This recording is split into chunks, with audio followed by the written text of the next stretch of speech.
Assalamualaikum warahmatullahi wabarakatuh.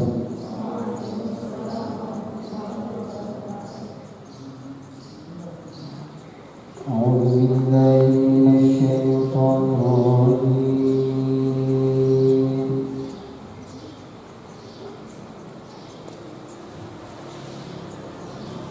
Bismillahirrahmanirrahim.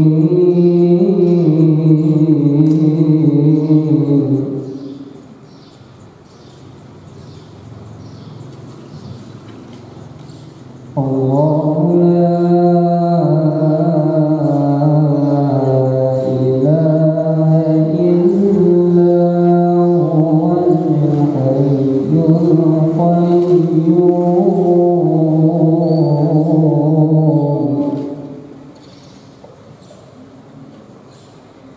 la ta'khudhuhu sinatun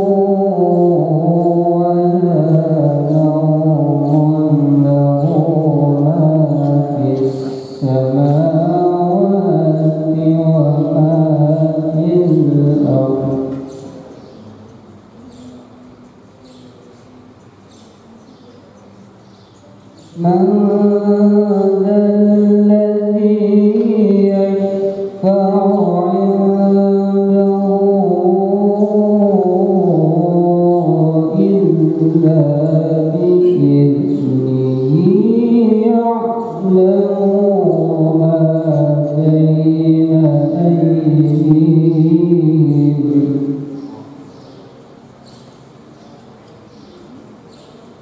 ya'lamu ma bayna aydihim wa ma khalfahum wa la yuhituna bi syai'in min 'ilmihi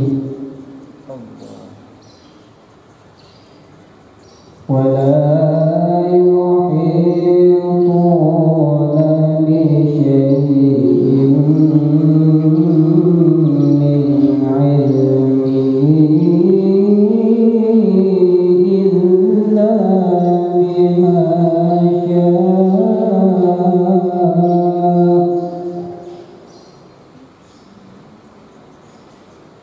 wasi'a kursiyyuhus samawati wal arda wa la ya'uduhu hifdhuhuma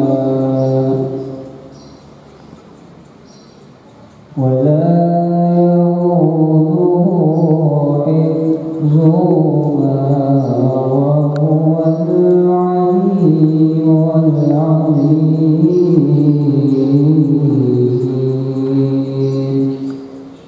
Shadaqallahul 'azim.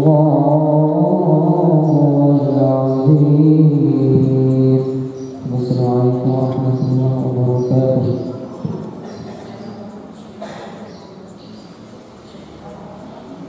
Bismillahirrahmanirrahim.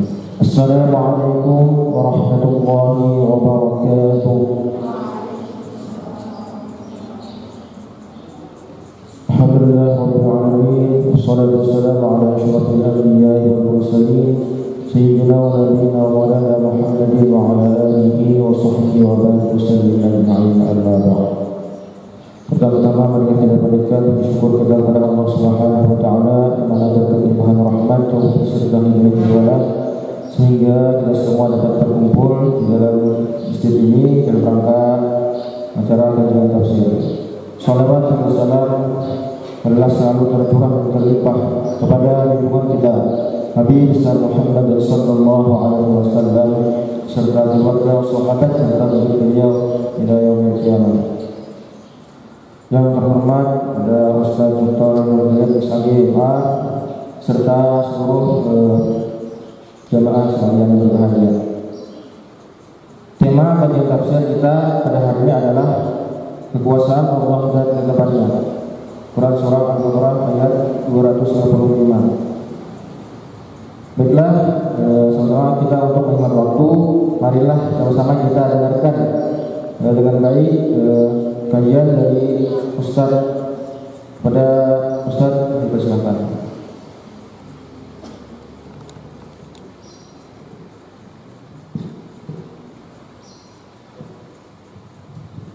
Assalamualaikum warahmatullahi wabarakatuh.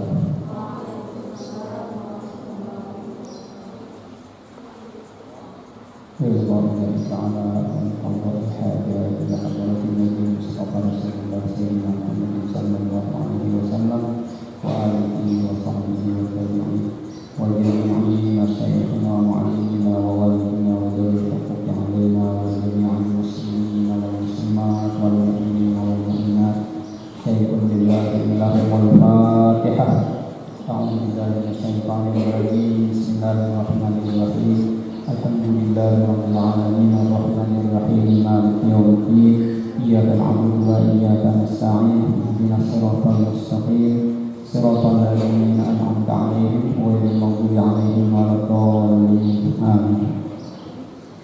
Bismillahirrahmanirrahim. Alhamdulillahirabbil alamin. Assalatu wassalamu ala asyrafil anbiya wal mursalin sayyidina maulana Muhammadin wa ala alihi wa sahbihi ajma'in. Amma ba'd. Rabbi shrah li sadri wa yassir li amri wahlul 'uqdatam min lisani yafqahu qawli. Alhamdulillah wa syukurillah, di pagi hari ini kita bisa berjumpa kembali untuk belajar terkait dengan Al-Quran. Salawat serta salam semoga senantiasa tercurah kepada junjungan kita Nabi besar Muhammad sallallahu alaihi wasallam yang sudah menyampaikan Al-Quran kepada kita semua. Terima kasih kepada pengurus PPK UIN Antasari yang sudah memberikan kepercayaan kepada saya untuk menyampaikan materi di kegiatan LPPK. Alhamdulillah, sekali lagi kita bersyukur kepada Allah Subhanahu wa taala hingga hari ini kita masih ditetapkan iman kepada Allah Subhanahu wa taala, iman kepada apa yang disampaikan oleh Nabi kita Nabi besar Muhammad sallallahu alaihi wasallam. Ini nikmat yang luar biasa, nikmat yang sangat-sangat tidak terkira, ya, tidak terhitung, tidak bisa dinilai dengan dunia dan seisinya sesungguhnya. Ini sesuatu yang sangat-sangat berharga, sangat-sangat berharga. Nikmat iman, nikmat bertuhan Allah Subhanahu wa taala. Itu sesuatu yang luar biasa. Nah, ini ada hubungannya dengan yang ingin kita bahas pada hari ini. Kita membahas surah Al-Baqarah ayat 255. Saya hari ini bawakan kitab tafsir Hasyiah Sawi ala Tafsir Jalalain yang ditulis oleh Al-Alama Syekh Ahmad bin Muhammad As-Sawi Al-Misri Al-Khalwati Al-Maliki. Beliau yang menulis syarah Tafsir Jalalain.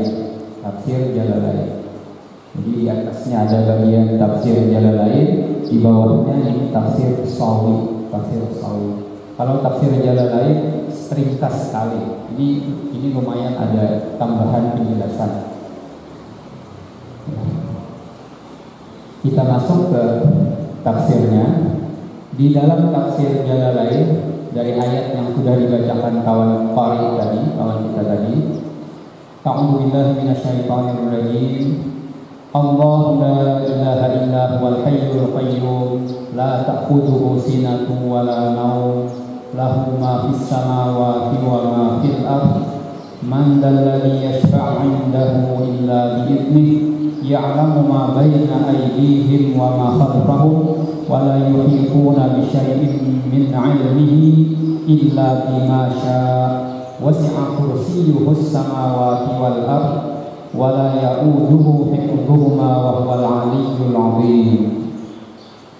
Di dalam Tafsir Jalalain dituliskan Allah la ilaha illa Allah la ilaha ay la ma'budu bihaqqin fil wujudi illa huwa al-hayyu ay ad-daim al-baqa al-qayyum al-mubalaghah fil qiyam bi tadbir khalqihi la ta'khudhuhu sinatun ay nu'asun wala naumun lahu ma fis samawati wal ard mulkan wa khalqan wa 'adidan man dalladhi ay la ahada yashfa'u 'indahu illa bi idnihi lahu fiha ma wa ma fil ard lahu fiha ya'lamu ma baina aydihim ay al-khalqi wa ma khalfahum ay min amri dunya wal akhirah wa la yuhituna bi syai'in min 'ilmihi ay la ya'lamuna syai'an min ma'lumatihi illa bima sya'a ay ya'lamuhum ay yu'allimahum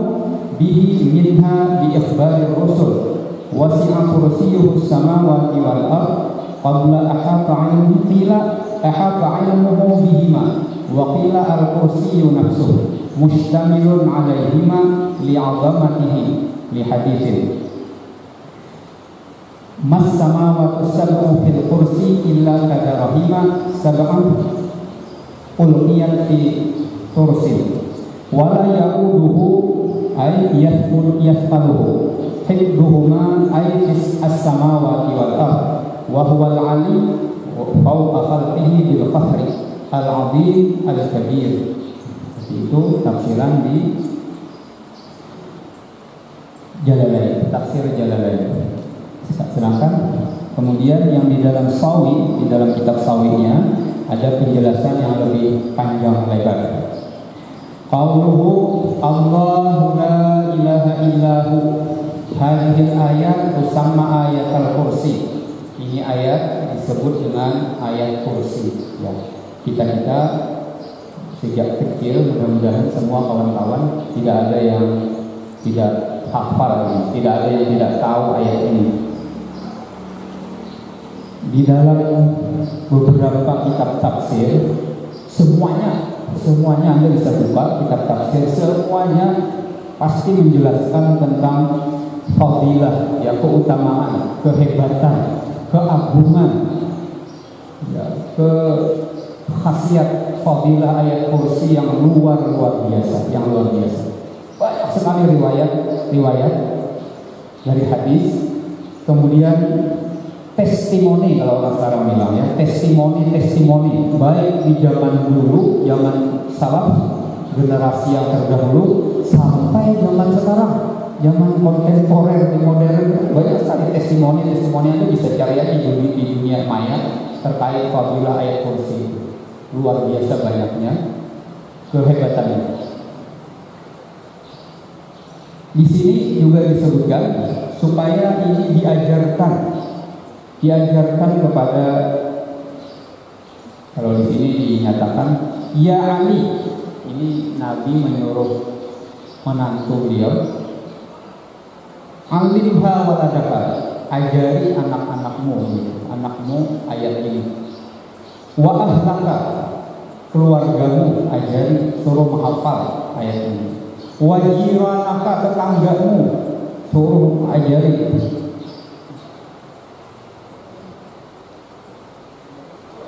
Fama nuzilat ayatun a'zamu minha, tidak ada ayat Al-Quran yang lebih agung daripada ayat ini. Tidak ada ayat Al-Quran yang lebih agung daripada ayatul kursi. Jadi kawan-kawan, ayat Quran yang 6.236 ayat itu, 6236, 6.000 lebih ayat, 6.200-an itu, yang paling agung adalah ayatul kursi. Mungkin ada pertanyaan nanti, kenapa harus berbeda-beda? Bukankah semuanya ayat Quran? Keagungan sesuatu itu, ini menurut para ulama, dinilai dari kandungannya, dinilai dari kontennya, ya, isinya. Masa ya betul lah, semua sama. Dikatakan ini semua batu di pinggir jalan, batu sama aja batu. Tapi kan ada yang namanya batu intan, ada permata, ada yakut, ada macam-macam lah. Batu sama-sama batu, ada logam, ya ada sama-sama batu, tapi kandungannya kan beda, kualitasnya masing-masing beda. Nah ini begitulah kenapa orang akhirnya para ulama menyatakan beda, ayat Quran itu berbeda-beda. Masa sama, ini yang satu bicara, ini satu kandungannya tentang Abu Lahab, cerita tentang orang yang memusuhi Nabi. Masa nilainya sama dengan cerita tentang sifat-sifat Allah? Pasti beda. Nah itu. Yang satu bicara tentang utang piutang, riba. Masa sama nilainya dengan ayat tentang keagungan Allah, kemahakuasaan Allah? Pasti beda. Ini bicara tentang sesuatu yang pencipta alam semesta, menggambarkan seluruh sifat-sifatnya. Bahkan ada yang mengatakan ini lebih agung daripada Al-Ikhlas. Surah Al-Ikhlas yang itu juga luar biasa. Al-Ikhlas, karena Al-Ikhlas mengandung satu saja, yang ini full. Zatnya, sifatnya, af'alnya, semuanya tentang Allah terkandung di surah Al-Baqarah ayat 255 ini. Nah, karena itulah dikatakan ini yang paling agung daripada Al-Quran. Ini intinya dari puncaknya dari surah Al-Baqarah adalah ayat Al-Kursi. Jangan ada yang tidak hafal. Ya boleh jadi ada yang tidak hafal sekarang ini, anak-anak kita itu, kawan-kawan sekarang ini. Kenapa? Kalau dulu dibiasakan untuk mewiridkannya ya sesudah sholat, bahkan ada hadisnya, ada hadis juga yang menyatakan siapa yang mewiridkannya sesudah tiap kali sholat, selesai sholat ya 5 waktu, maka tidak ada yang menghalanginya untuk masuk surga selain kematian. Jadi jangannya ya dia masih berhinak aja gitu. Seandainya dia sudah meninggal dia langsung masuk surga. Itu kalau mengamalkan ayat ini setiap kali sesudah sholat. Ya, karena itulah ulama-ulama yang menjadi panutan kita itu menyusun wiridan sesudah sholat itu termasuk di dalamnya ayatul kursi. Ya, jadi hati-hati kawan-kawan. Nggak ada dalilnya harus berwiridan. Ini saya mau langsung ke situ. Nggak ada harus berwiridan. Kan banyak sekarang orang-orang mengkritik kebiasaan kita di masyarakat kita yang sudah bagus. Dikritik, katakan tidak ada Nabi mencontohkan itu, tidak ada Nabi, tidak ada zaman Nabi. Akhirnya apa? Akhirnya anak-anak jauh dari agama, jauh dari kebiasaan-kebiasaan baik, jauh dari tidak menjadi kebiasaan lagi, tidak menjadi kebiasaan lagi. Padahal apa yang sudah disusunkan dalam wiridan itu wirid kan ada wirid pendek, wirid panjang ya. Kalau yang wirid panjang misalnya dibaca sesudah subuh dan sesudah maghrib kan masuk juga ini. Ayatul Kursi itu masuk. Kemudian sebelumnya ada zikir la ilaha illallah wahdahu la syarikalah lahul mulku wa lahul hamdu yuhyi wa yumiitu wa huwa ala kulli syai'in qadir. Itu semua ada hadisnya, semua ada riwayatnya dari Rasul. Cuma terpencar-pencar, terpisah-pisah oleh para ulama kita yang menjadi panutan kita di Nusantara ini. Itu disusunkan dalam wirid pagi dan sore. Nah, orang sekarang mereka menandingi ini seperti tidak mau, lalu macam-macam lah jadinya. Ada yang menganjurkan baca Al-Ma'thurat saja, padahal isinya itu juga. Ya, jadi kawan-kawan sekali lagi hati-hati dengan pikiran-pikiran, dengan seruan-seruan yang seperti menjauhkan kita dari amaliyah ulama yang sudah dibiasakan oleh para ulama. Termasuk ayat kursi. Setiap kali sesudah sholat, karena tadi ada kritik jangan berwirid, nah langsung berdiri. Anak-anak kita itu sulit sekali membiasakan untuk wiridan sekarang ini. Gara-gara ada racun. Nah, saya bilang racun pikiran yang menganggap ini melakukan itu jadi bid'ah dan seterusnya. Itu bahaya sekali. Padahal ini penting, sesudah sholat baca wirid. Kalau yang di luar sholat subuh dan maghrib, wirid pendek, wiridan pendek. Ya, semua ada riwayatnya. Termasuk di dalam wirid pendek itu adalah ayatul kursi. Ya, ayat kursi. Nah, hadisnya apa? Hadisnya siapa yang membiasakan membacanya sesudah sholat 5 waktu, maka tidak ada yang menghalanginya dari masuk surga selain kematian. Begitu pemahaman hadisnya. Satu. Ya. Kemudian lagi termasuk tadi ya, bacaan-bacaan zikir la ilaha illallah wahdahu la syarikalah. Kenapa itu ditaruh duluan oleh ini? Saya masuk ke situ dulu sebentar. Kenapa? Karena memang ada riwayatnya bahwa bacaan itu disuruh baca 10 kali sebelum, kalau dalam, karena itu makanya lagi-lagi orang kita itu sangat-sangat ketat, sangat tekstual gitu memahami ini. Jangan sebelum bergerak, sebelum berubah tempat duduk. Jadi ketika duduk tahiyat akhir, masih duduknya seperti duduk tahiyat akhir, masih baca la ilaha illallah wahdahu la syarikalah. Kan di kampung seperti itu bahkan mengamal. Jangan bersila dulu. Ini sudah dianggap berubah di tempat duduk kalau gitu. Membacanya la ilaha illallah wahdahu la syarikalah itu 10 kali itu betul-betul diamalkan. Nah, ini yang diserang, ini yang dikritik. Padahal ada hadis. Ya, jadi sekali lagi kita jangan berubah, jangan dikira nggak ada dalilnya ya. Jangan dikira nggak ada dalilnya apa yang sudah dibiasakan. Kenapa menyaring? Itu nggak ada tujuannya. Untuk anak-anak nggak sengaja hafal karena sering ikutan mendengar. Jadi niatnya itu untuk mengajarkan ke jamaah, membiasakan, jadi kebiasaan betul mendarah daging ini. Nah itu niatnya.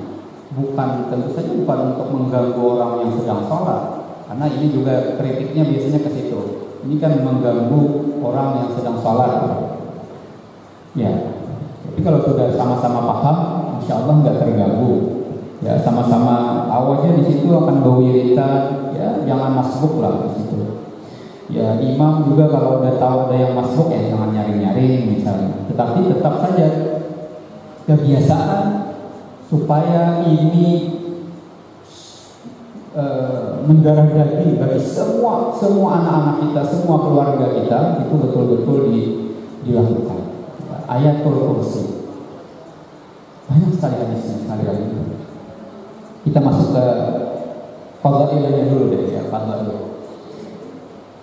Di dalam hadis juga disebutkan, ini banyak riwayatnya beberapa orang sahabat. Rupanya kasusnya itu terjadi pada beberapa orang sahabat terkait dengan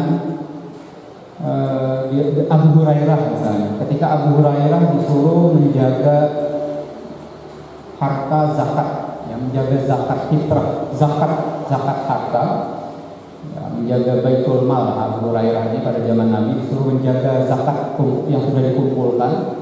Malam-malam datang pencuri, ya, tengah malam datang pencuri, ditangkap oleh Abu Hurairah. Tapi orang pencuri ini ngaku, ini saya miskin, ini memang untuk anak-anak saya sendiri, akan dibawa pulang untuk anak-anak di rumah, kasihan kelaparan, karena kasihan dilepaskan.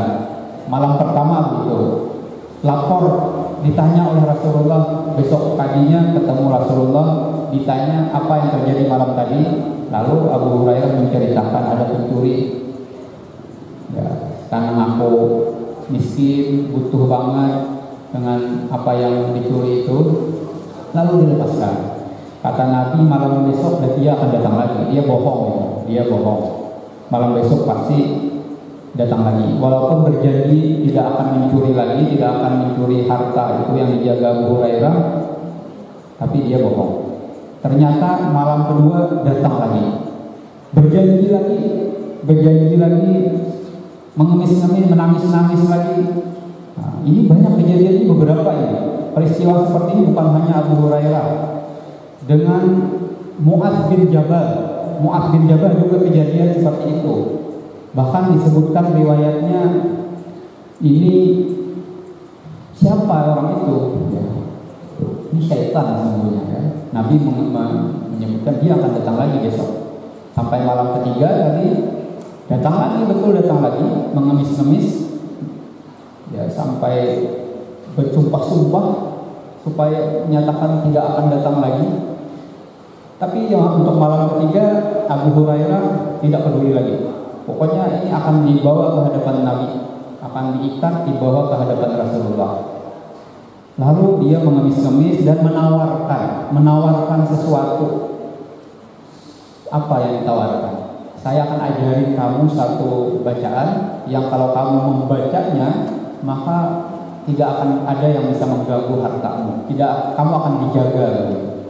Apa itu? Yaitu ayat Al-Quran surah Al-Baqarah ayat 255 ini. Ayatul Kursi.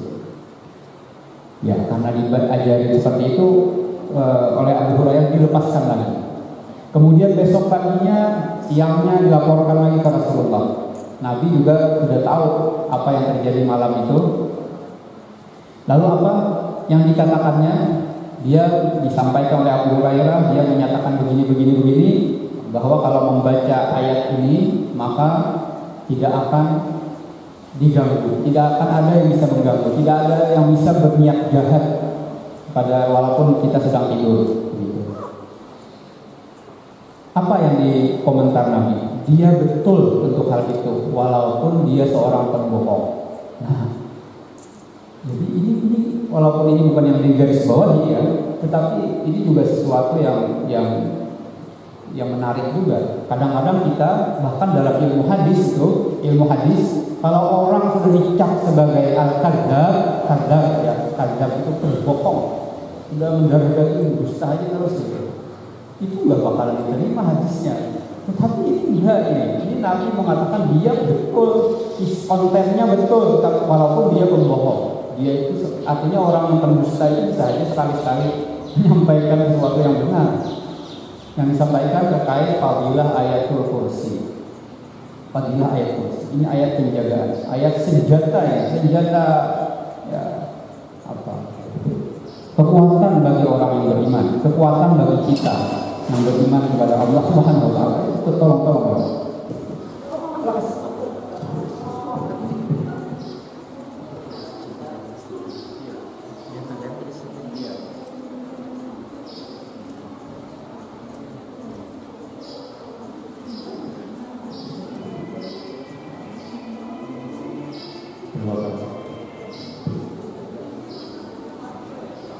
Ya, baik, kita lanjut.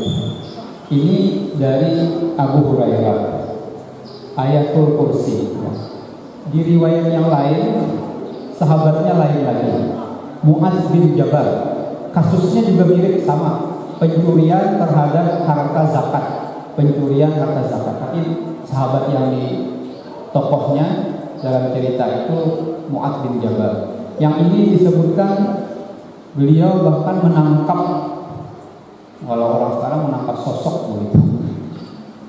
Karena pencurinya awalnya menjelma menjadi semacam gajah, mendekat, tapi ketika sudah mau dekat dengan tempat penyimpanan berubah menjadi seperti anak kecil. Ditangkap oleh Mu'adz bin Jabal. Sama.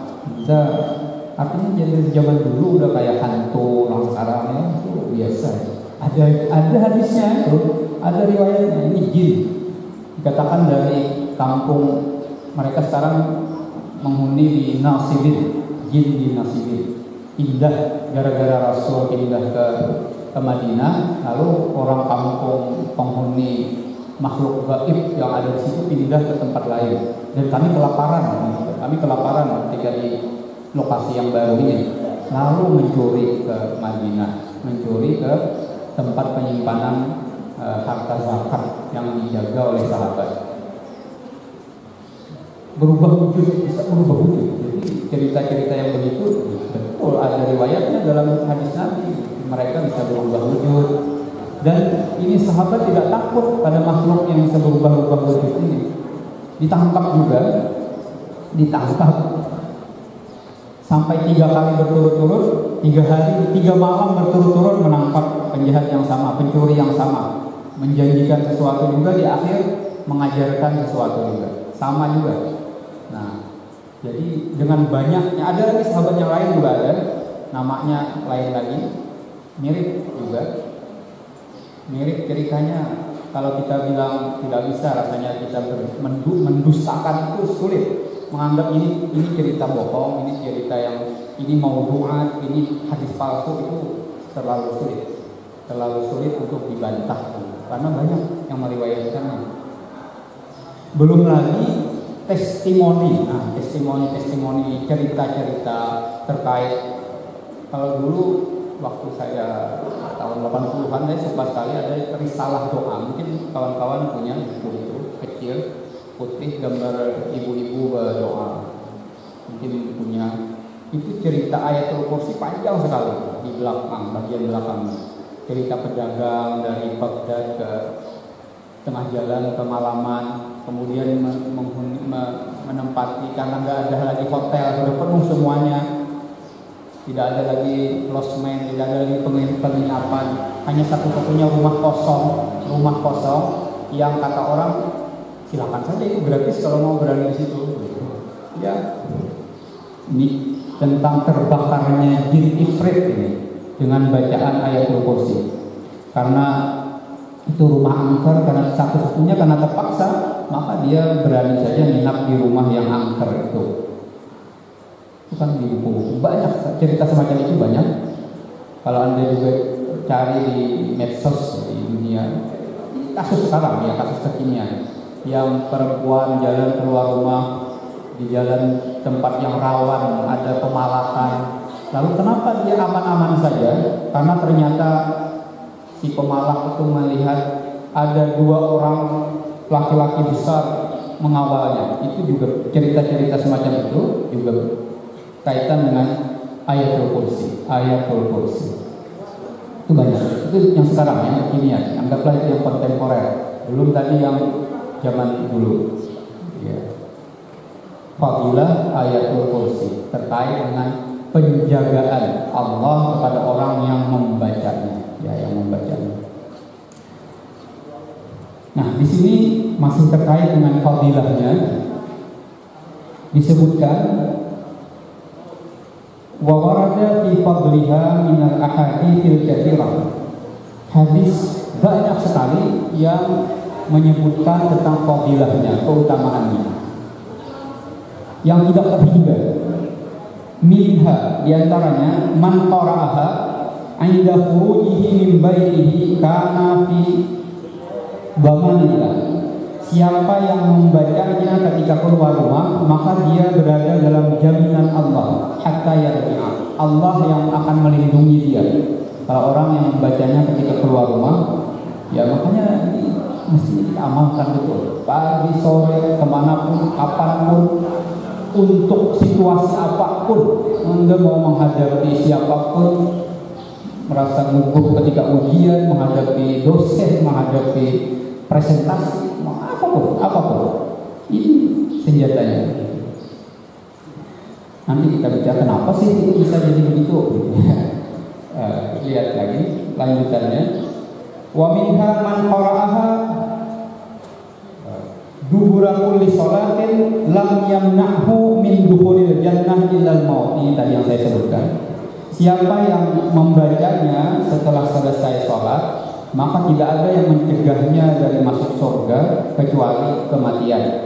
Artinya seandainya dia mati, meninggal, maka masuk surga. Ringkasnya, tidak ada yang mencegahnya dari masuk surga kecuali kematian. Mati aja lagi masuk surga.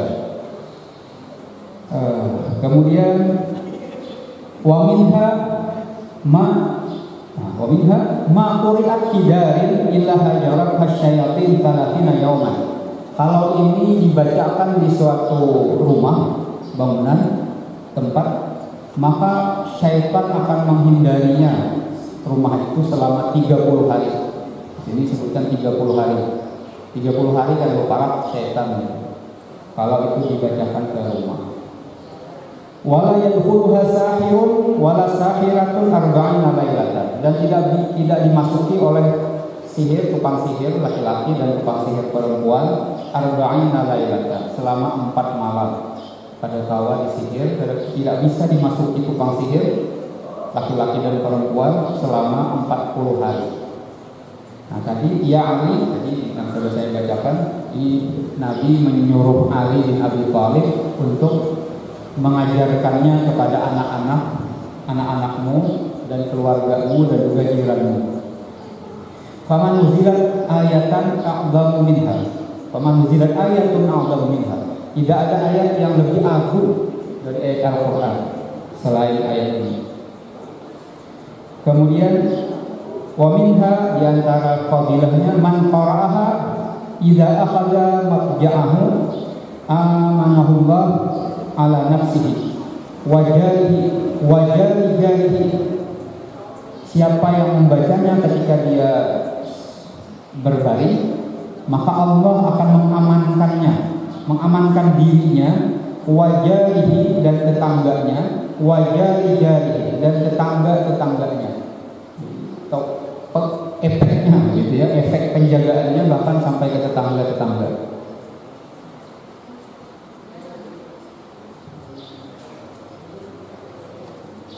Wal abiyat haulahu, dan rumah-rumah yang ada di sekitarnya. Wa minha, di antaranya lagi sayyidul kalamil Qur'an. Wa sayyidul Qur'an al-Baqarah. Wa sayyidul Baqarah ayatul kursi. Ini penghulunya ayat-ayat Al-Qur'an, penghulunya surah Al-Baqarah, dan penghulunya surah Al-Baqarah itu adalah ayatul kursi. Wa minha mawarada annahu nazala Jibril ala Musa wa qala lahu rabbuka yaqulu laka man qala aqba kulli salatin Allahumma inni uqaddimu ilaika baina yadayya kulla nafsin wa lamhatin wa tarfatin yatrufu biha ahlus samawati wa ahlul ardi wa kullu syai'in huwa fi 'ilmika ka'inun aw qad kana uqaddimu ilaika baina yadayya dzalika kullihi Allahu la ilaha illa huwal hayyul qayyum. Nah, ini ayat ternyata juga dibaca pernah oleh Nabi Musa. Allah menyampaikannya kepada Nabi Musa dengan bacaan-bacaan tambahan doa sebelumnya. Fa innal laila wan nahara arba'u ashruna sa'atan laisa minha sa'atun illa wa yas'adu ilallahi minhu fiha sab'una alfi hasanatin hatta yumbakh fis suri wa tashtagilul malaikah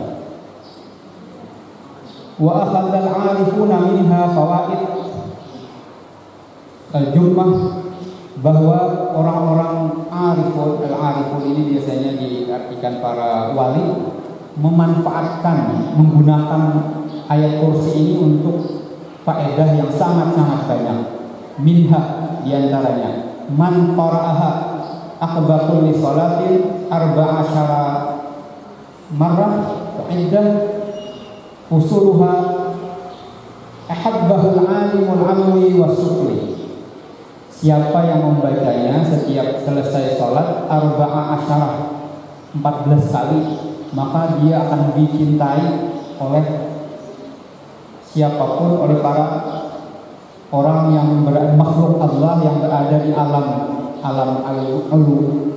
al-ulwi itu berarti para malaikat dan para makhluk yang lainnya. Waman paraha iddatar rusul, sejumlah bilangan para nabi, salah sami'ah wa salasa asyara 313 kali. Farajallahu anhu wa azala anhu ma yakrahu, maka Allah akan melepaskan kesusahannya dan Allah akan menghilangkan apa yang dia benci. 313 kali. Wa minha man qara'aha adada hurufiha siapa yang membacanya sebanyak jumlah hurufnya, huruf di ayatul kursi ini, wahiyya mi'ah wa sab'una harfa, yaitu 170 kali. La yatlubu manzilatan illa wajadaha, dan dia tidak ada jabatan yang dia inginkan, kedudukan yang dia inginkan, kecuali dia akan mendapatkannya. Jadi sebanyak 170 kali. Nah, ini lagi-lagi fadilah saja, ya. Fadilah ayatul kursi.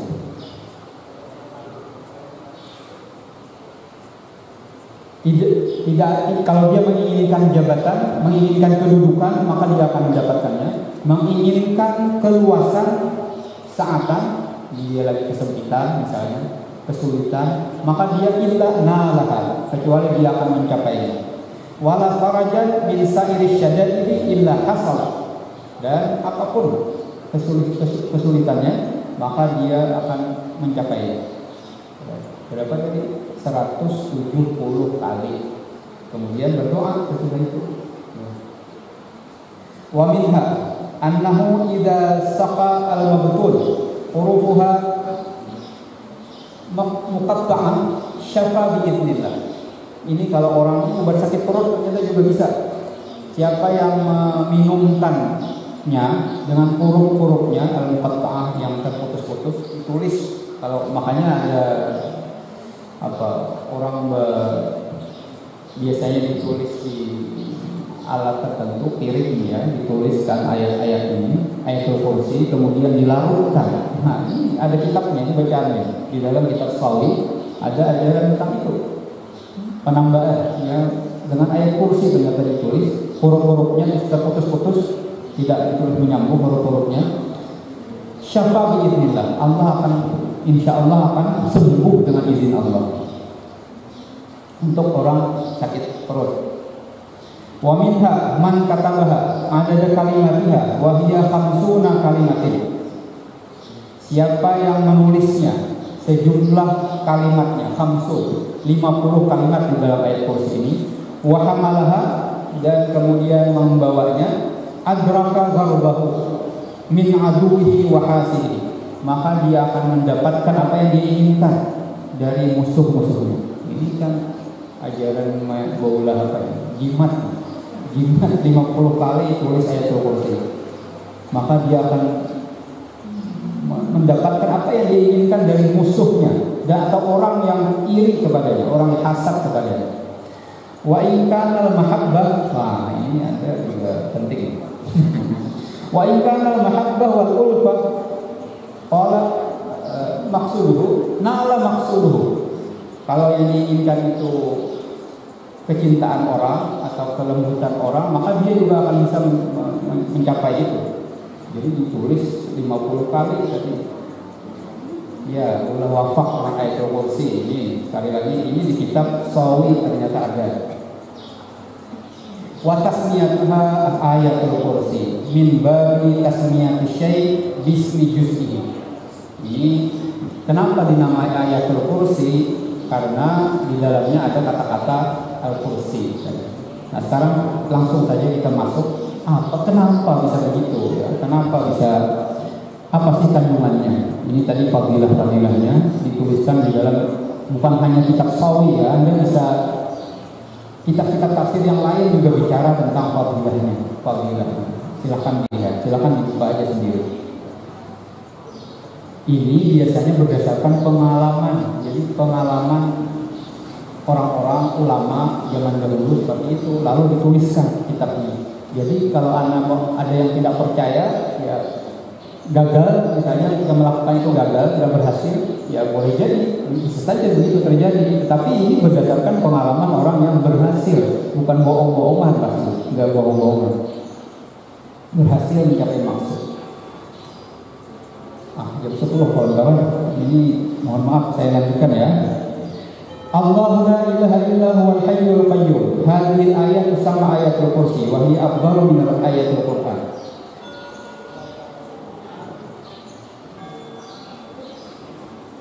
Ada 17 sifat Allah disebutkan di dalam ayat kursi ini. Yang pertama Allah sendiri. Allah satu. La ilaha illa huwa. dua, dan seterusnya. Al-Hayyu, Al-Qayyum, itu semua menggambarkan Allah semuanya. Bagaimana sifat-sifatnya. Allah tiada Tuhan selain Dia. La ma'budan bihaqqin fil wujud. Tidak ada yang bisa disembah selain Allah. Ini Allah. La ilaha, tidak ada Tuhan selain Dia. Al-Hayyu, Al-Daim, yang hidup selama-lamanya, yang hidup kekal, yang hidup yang sesungguhnya. Kalau kita hidup karena dihidupkan oleh Allah. Kalau Allah hidup dengan zatnya, dengan sendirinya. Tidak ada yang menghidupkan selain. Al-Qayyum huwa min siyagil mubalaghah. Ini termasuk sifat mubalaghah. Wa illam takun min siyagil masyhurah, meskipun bukan sifat yang masyhur. Qawlu al-mubalagh fil qiyam bitadbiri khalqihi. Maksudnya, fala yashghaluhu sya'nun an sya'nin. Tidak ada yang menyibukkannya. Dia tidak, Allah tidak pernah susah, tidak pernah kecapean, tidak pernah kelelahan mengurusi segala makhluk ini, segala ciptaannya ini. Wala takhfa alaihi khafiyah, dan tidak ada yang tersembunyi dari Allah. La ta'khudhuhu sinatun, ay min sifat yang kekurangan, sifat negatif. Allah tidak pernah ngantuk, tidak pernah juga tidur, tidak pernah tertidur, tidak pernah merasa ngantuk.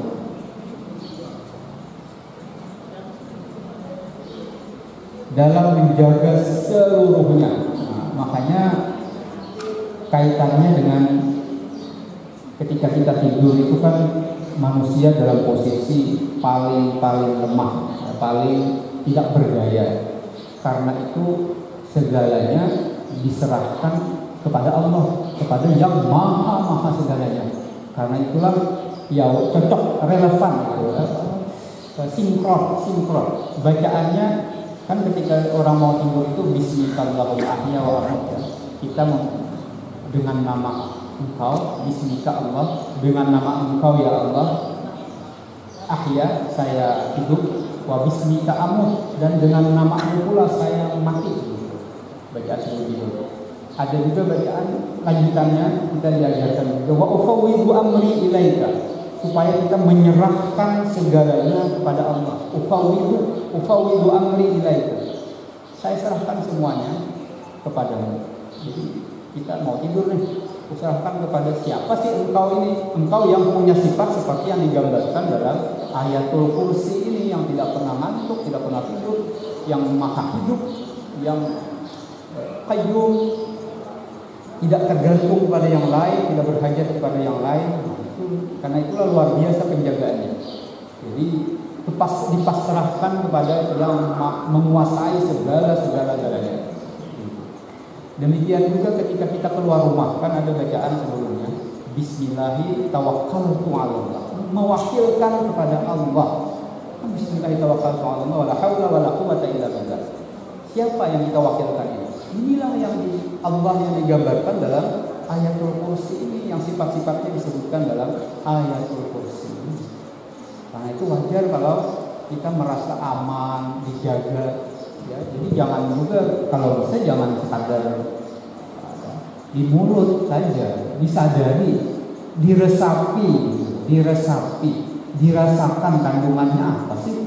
Allahu la ilaha illallah hayyul qayyum itu betul-betul dihayati ketika membaca itu. Karena ini luar biasa. Kita memasrahkan hidup seluruhnya, bahkan akhirat kita dipasrahkan kepada Allah. Akhirat, wah itu tenang banget, aman. Enggak kesalahan aja dah, mau kayak apa? Kayak apa? Masa dimasukkan ke neraka kalau orang memasrahkan dia itu? Itu ya. Luar biasa. Kita betul-betul merasa kedekatan dengan yang maha segala-galanya ini di dunia dan di akhirat. Karena nggak ada yang ditakuti lagi, nggak ada yang kekhawatiran, tidak ada yang perlu dikhawatirkan lagi kalau sudah itu luar biasa. Dipasrahkan kepada Allah Subhanahu, yang sifat-sifatnya digambarkan dalam ayat ini. Itulah kenapa Jadi tadi bisa keajaiban itu yang terjadi. Kita merasa tidak punya apa-apa sih. Tidak ada yang perlu ditakutkan pula, karena ayat lanjutannya juga menggambarkan itu. La ta'khudhuhu sinatun wa la naum, lahu ma fis samawati wal ardh. Dia siapa? Dia yang menguasai, yang memiliki apa yang ada di langit dan di bumi. Lahu ma fis samawati wal ardh. Kita serahkan ke penguasanya, ke pemiliknya. Wah, bayangkan ya. Setan juga milik dia, penjahat juga milik dia, yang raja juga milik dia. Di dalam kekuasaannya kita berpasrah diri kepada penguasa segalanya, penguasa langit dan bumi. Itu siapa lagi? Ya. Kalau ada yang mengganggu, artinya kita serahkan berhadapan kepada penguasanya itu. Kalau ada yang ya serahkan kepada penguasanya. Itu yang dimaksud. Ketika kita membaca ayatul kursi, mestinya betul-betul sambil dirasakan. Lahu ma fis samawati wal ardh. Ini kadari lima qablahu.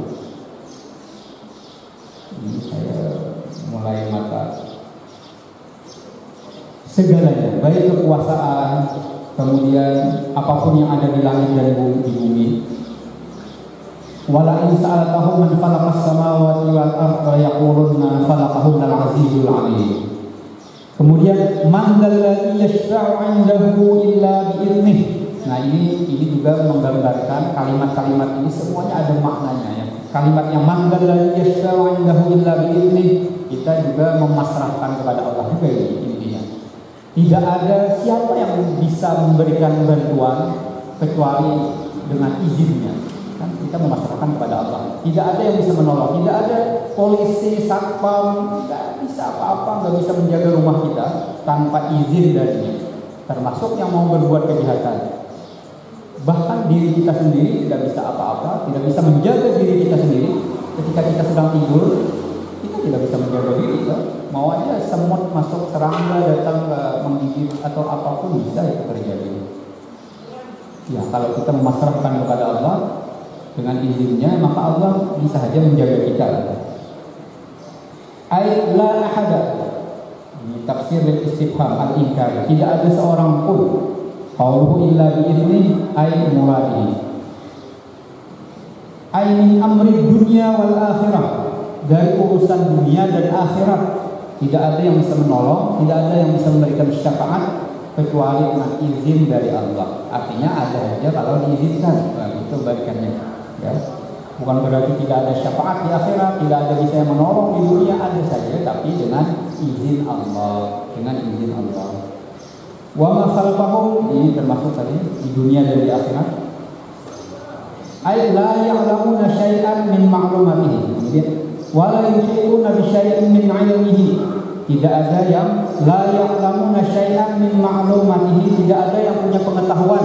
Kita ini semua bodoh, tidak punya pengetahuan kecuali apa yang diajarkan oleh Allah, kecuali apa yang diberikan pengetahuan oleh Allah melalui perantaraan para rasul. Ini menolak anggapan bahwasanya pengetahuan Allah itu terbagi-bagi, ma'annahu laisa kadzalik. Dan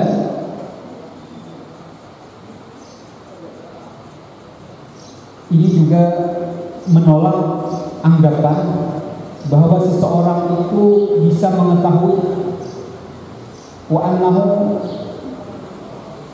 wa ma yatawahhamu aidan annahu yasha itla'u ahadin ala ilmihi ma'a annahu mustahil. Dan seseorang itu tidak ada yang betul-betul mengetahui tentang Allah dengan sesungguhnya. Tidak ada yang bisa meliputi pengetahuannya tentang Allah yang sempurna. Itu adalah sesuatu yang mustahil. Karena apa? Tapi laisa fi taqatil hadith itla ala haqiqatil qadim wala sifatihi. Karena mengetahui hakikat Allah yang sesungguhnya itu mustahil. Itu berada di luar kemampuan segala sesuatu yang baharu ini untuk mengetahui hakikatul qadim, hakikatnya yang qadim dan sifat-sifatnya yang qadim. Subhana man la ya'lamu qadrahu ghairuhu. Maha suci Allah yang tidak ada seorang pun yang bisa mengetahui qadarnya selain dirinya sendiri, selain Allah sendiri. Wala yablughu al-wasifuna sifatahu. Dan tidak ada yang bisa mendeskripsikan tentang Allah itu sifat-sifatnya dengan sesungguhnya, dengan sebenar-benarnya.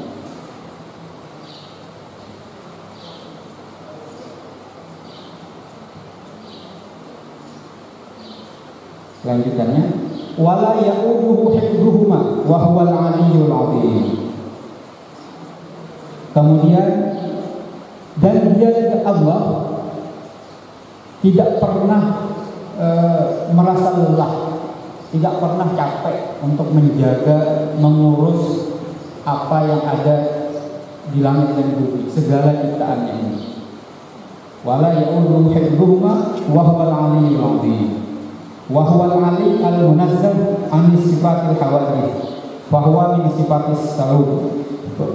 Qauluhu al-'azim ayat al-muntasifu bil 'azmi.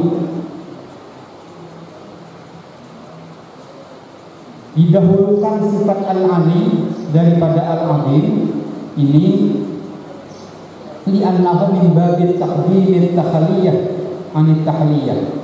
Ini sifat takhalli daripada tahalli.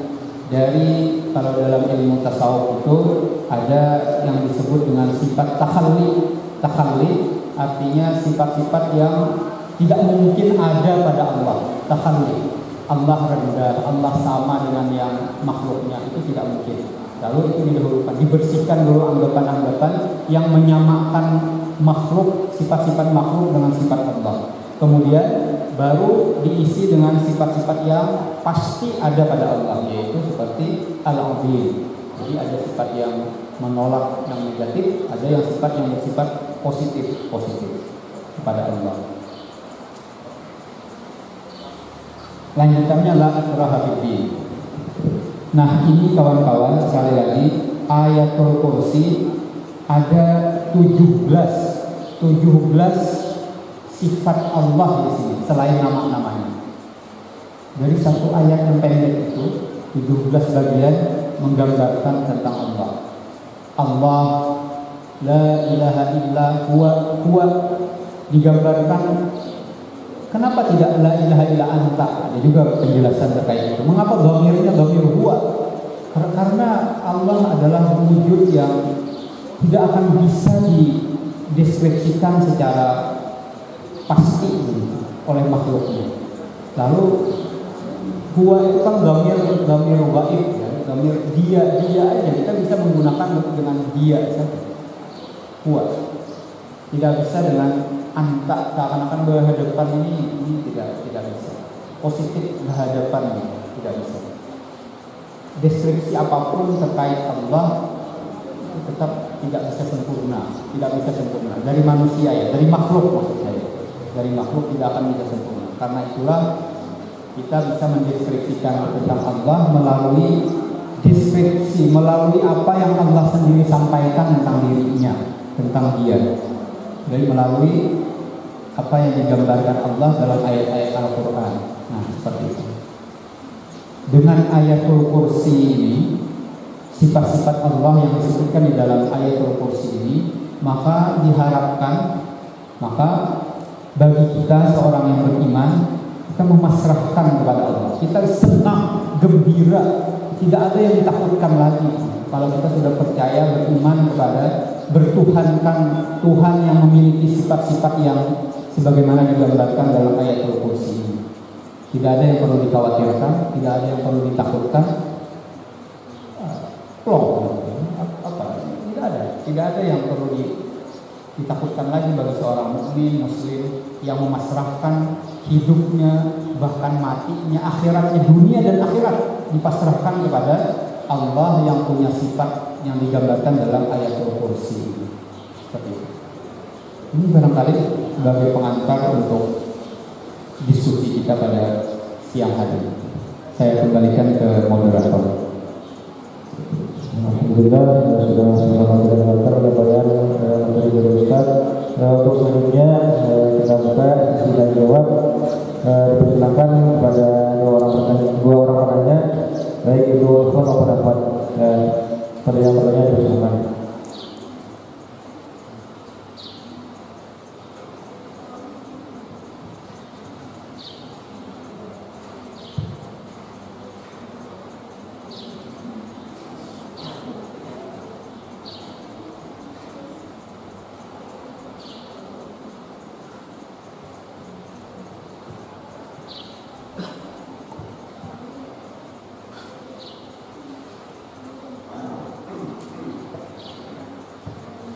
Baik, Assalamualaikum warahmatullahi wabarakatuh. Izin bertanya, Ustaz, apakah bagus membaca ayat kursi itu selepas wudu?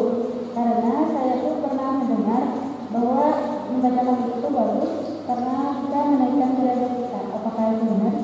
Terima kasih. Wassalamualaikum warahmatullahi wabarakatuh. Terima kasih pertanyaannya. Mungkin satu pertanyaan lagi. Tidak ada.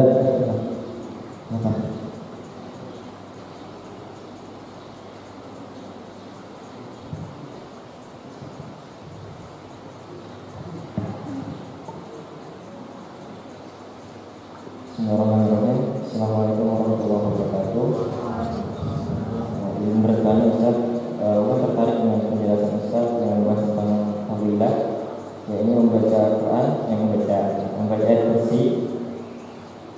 Tetapi saya mencari lafaznya itu setelah sholat. Jadi manfaat ayat kursi itu boleh sholatnya maksubatin lam yamna'uhu min dukhulil jannah illa an yamuta, kecuali kematiannya. Jadi ini seolah seperti jaminan seorang masuk surga, dan surga ya luar biasa jaminannya.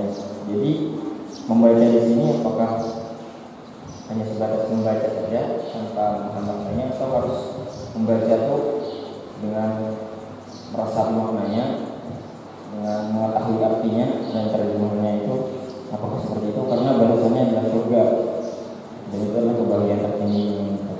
Mungkin itu Ustaz. Assalamualaikum warahmatullahi wabarakatuh. Baiklah, terima kasih sudah ada pertanyaan lah. Mungkin selanjutnya ada menjawab. Ya, terima kasih atas pertanyaannya, responnya. Dari mahasiswi tadi, apakah bagus kalau membaca ayatul kursi sudah sholat subuh, gitu ya pertanyaannya. Ya, karena secara umum tadi di hadisnya kita dibilang diperintahkan ya. Ya walaupun hadis itu bentuknya ikhbar ya, bukan dalam bentuk kalimat fi'il amar. Al-Quran kan tidak mesti harus dalam bentuk fi'il amar. Hadis bahasa Indonesia juga begitu kan. Dalam bahasa kita itu tidak mesti pelajaran-pelajaran penting itu harus disampaikan dalam bentuk perintah dan larangan terus. Perintah itu bacalah, itu perintah kan, al-iqra, bacalah itu. Enggak mesti harus utlu, tidak mesti harus dalam bentuk kalimat perintah dan larangan. Banyak sekali bahkan disampaikan dalam bentuk cerita, ya, kalimat cerita, kisah. Al-Quran itu begitu ya, cerita-cerita, kisah umat terdahulu. Umat terdahulu diceritakan ketika membangkang kepada Rasul. Maksudnya apa? Ngapain cerita itu kalau bukan larangan untuk membangkang Nabi, gitu. Larangan untuk menolak perintah Rasul, melecehkan Nabi, cerita-cerita umat terdahulu, walat misalnya ya, jatuh azab Allah, menantang azab Allah. Itu cerita saja ini. Bukan berarti tidak ada kan ayatnya, janganlah kamu menghancurkan rumah Allah. Tidak ada ayat yang dalam bentuk begitu, tapi adanya ayat dalam bentuk cerita Abraha, cerita Pangeran Ababil ya, merusak situs-situs, merusak ke tempat-tempat yang dihormati, tempat-tempat yang dihormati dalam agama, syiar-syiar Allah. Jadi bisa saja dalam bentuk kalimat-kalimat hadis-hadis yang berbentuk ikhbariyah itu bermakna perintah sesungguhnya, ya, perintah kepada kita untuk senantiasa mengamalkan ayatul kursi. Salat subuh termasuk salat-salat yang maktubah yang 5, ya termasuklah dalam keumuman hadis yang juga dibacakan kawan kita tadi hadisnya. Siapa yang mengamalkannya setiap sholat 5 waktu, maka tidak ada yang mencegahnya daripada masuk surga kecuali kematian. Nah, sekarang lanjutan dari pertanyaan dari kawan kita tadi, apakah sekadar membacanya saja udah masuk surga? Murah sekali surga itu, kan gitu bisa pertanyaannya lanjutannya. Bukankah surga itu sesuatu yang sangat-sangat berharga? Tidak ada apa-apanya dunia ini dibandingkan surga. Ada pertama jawabannya ya, ini kan kalau Allah menghendaki. Nah, kalau Allah menghendaki ini apapun bisa diberikannya. Satu. Yang kedua, saya tadi sudah di penghujung mengharapkan kawan-kawan supaya meresapi apa yang dikandung dalam ayatul kursi ini. Coba kandungannya itu. Bukan hanya untuk penjagaan, ini Allah bukan hanya menjaga yang dari luar untuk berbuat jahat kepada kita, tetapi kita pun terjaga dari berbuat jahat kepada orang lain. Kita pun tidak terlepas dari pengawasan Allah. Ya, kita tidak bisa begitu. Jadi kalau kita meresapi, tentu dengan penghayatan maksud saya, bukan sekadar baca aja, tapi dan jangan juga kita menyalahkan ya, karena dengan orang yang sudah mengamalkan, membacanya, mudah-mudahan agama itu kan bertahap. Agama itu ditadrij. Ya, ketika masih kecil, ya, melafalkannya dulu, menyanyi-nyanyikannya dulu. Tapi dengan semakin bertambah usia, semakin dewasa, mudah-mudahan nanti ini menjadi mendarah daging, meresap maknanya, hakikatnya. Menjaga diri kita terjaga dari ancaman dari luar, dan kita sendiri tidak melakukan keburukan kepada orang lain, tidak melakukan kejahatan kepada orang lain, tidak melakukan pelanggaran, karena Allah maha menguasai kita juga, bukan hanya orang lain yang dikuasai, tapi kita juga dikuasai oleh Allah dalam pengawasan Allah ini. Itu. Nah, bayangkan kalau itu yang dilakukan sepanjang umur, panjang hidup, yang orang lain tidak berbuat jahat kepada kita, kita juga tidak berbuat jahat kepada orang lain, tidak berbuat kemaksiatan dan seterusnya. Karena kita senantiasa dalam merasa dijaga, merasa diawasi oleh Allah. Tentram damailah dunia kalau begitu ya. Itu deh. Jadi luar dalam ini, efeknya itu bukan hanya kepada syaitan ini, tapi kita juga jangan jadi setan. Kita juga jangan mengganggu orang, jangan menyambil punya orang. Kitanya yang jadi setan ternyata. Itu bisa terjadi. Jangan berbuat yang macam-macam ini. Ya, kita juga jangan melakukan itu. Jangan hendak mengganggu orang. Bayangkan kalau itu terjadi, sepanjang hidup kita tidak pernah menyakiti orang, mengganggu orang, apa kira-kira kesimpulannya di akhir? Karena berdosa loh. Syaitan tidak mengganggu kita, kita tidak ingin diganggu, dan kita juga tidak mengganggu. Ya, seperti itu. Wala yashfa'u 'indahu illa bi'idnih. Tidak ada yang bisa memberikan syafaat kecuali izinnya. Tidak ada yang bisa menolong. Artinya kita minta tolong hanya kepada Allah. Apa jadinya? Iyyaka na'budu wa iyyaka nasta'in. Itu wala yashfa'u 'indahu illa bi'idnih itu. Kita tidak minta tolong kecuali hanya kepada Allah, karena tidak ada yang bisa menolong selain yang diizinkan oleh Allah. Siapa saja yang diizinkan, kan banyak tuh rinciannya nanti. Para nabi melalui syafaat, nabi kita melalui syafaatnya, kita rajin bersalawat, karena Nabi lewat salawat akan memberikan syafaat bagi orang yang paling banyak bersalawat kepada Nabi.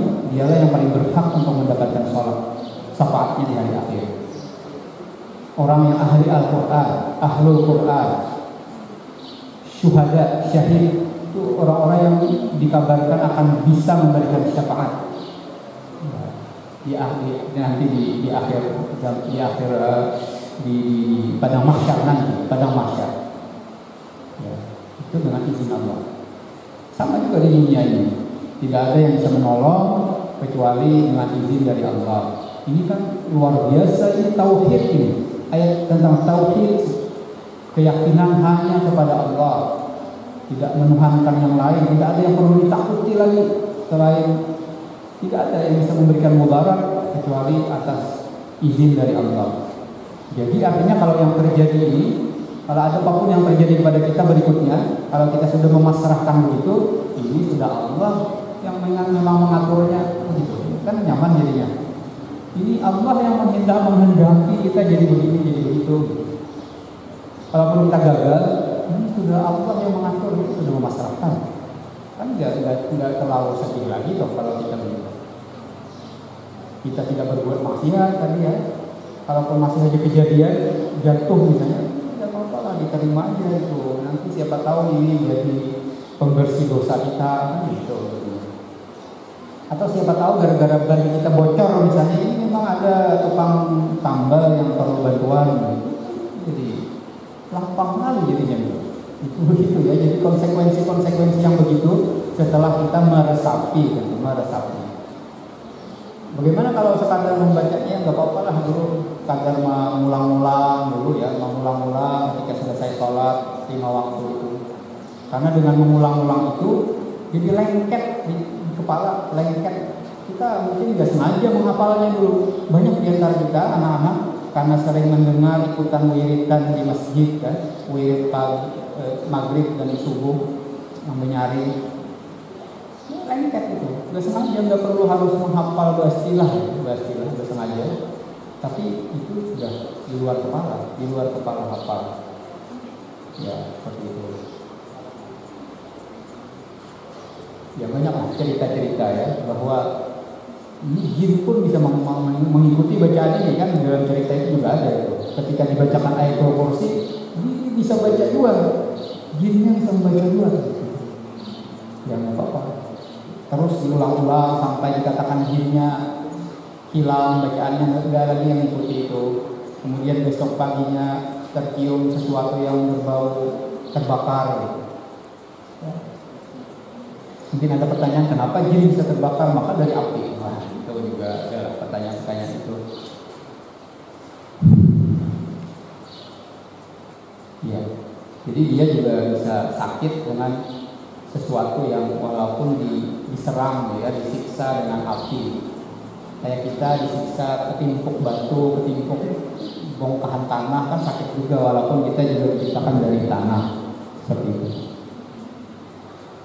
Ya demikian barangkali. Jadi tentu tidak sekadar ya. Walaupun tadi Nabi kan bertahap ya menyuruh kita itu dibiasakan lengket ya, nanti insya Allah akan juga dihayati kandungannya. Kita tidak diganggu dan kita juga tidak mengganggu.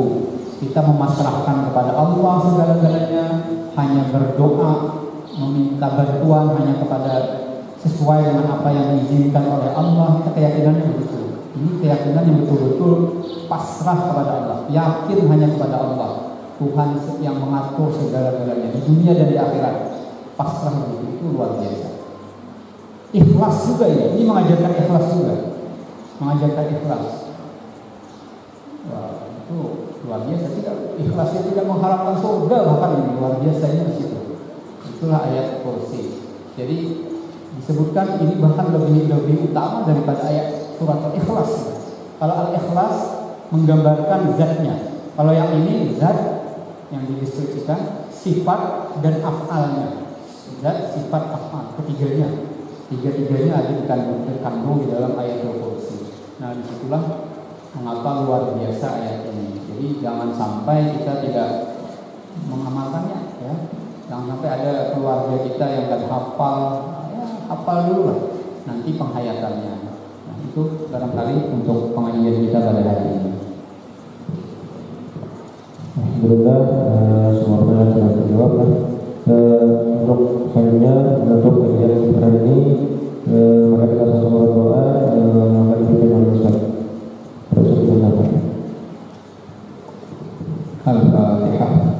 A'udzubillahi minasyaitonir rajim. Bismillahirrahmanirrahim. Alhamdulillahirabbil alamin arrahmanir rahim maliki yaumiddin. Iyyaka na'budu wa iyyaka nasta'in. Ihdinas siratal mustaqim. Siratal ladzina an'amta 'alaihim ghairil maghdubi 'alaihim waladdallin. Amin. Amin ya Allah ya rabbal alamin. Bismillahirrahmanirrahim. Alhamdulillahirabbil alamin. Assalatu wassalamu ala asyrafil anbiya wal mursalin sayyidina Muhammadin wa ala alihi wa sahbihi ajma'in. Allahumma anfa'na bima 'allamtana wa 'allimna ma yanfa'una wa zidna 'ilma. Alhamdulillahi ala kulli hal wa na'udzu billahi min hali ahli an-nar. Nas'aluka hubbaka wa hubba man yuhibbuka wa hubba kulli 'amalin yuqarribuna ila hubbika. Allahumma iftah lana futuhal 'arifin warzuqna fahman nabiyyin wa ilhama malaikatikal muqarrabin. Wa sallallahu ala sayyidina Muhammadin wa ala alihi wa sahbihi wa sallam. Subhana rabbika rabbil izzati amma yasifun wa salamun alal mursalin walhamdulillahi rabbil alamin. Dengan banyaknya doa tadi, maka marilah kemudian tafsir pada hari ini saya sebagai moderator mohon maaf ada segala kekurangan. Wassalamualaikum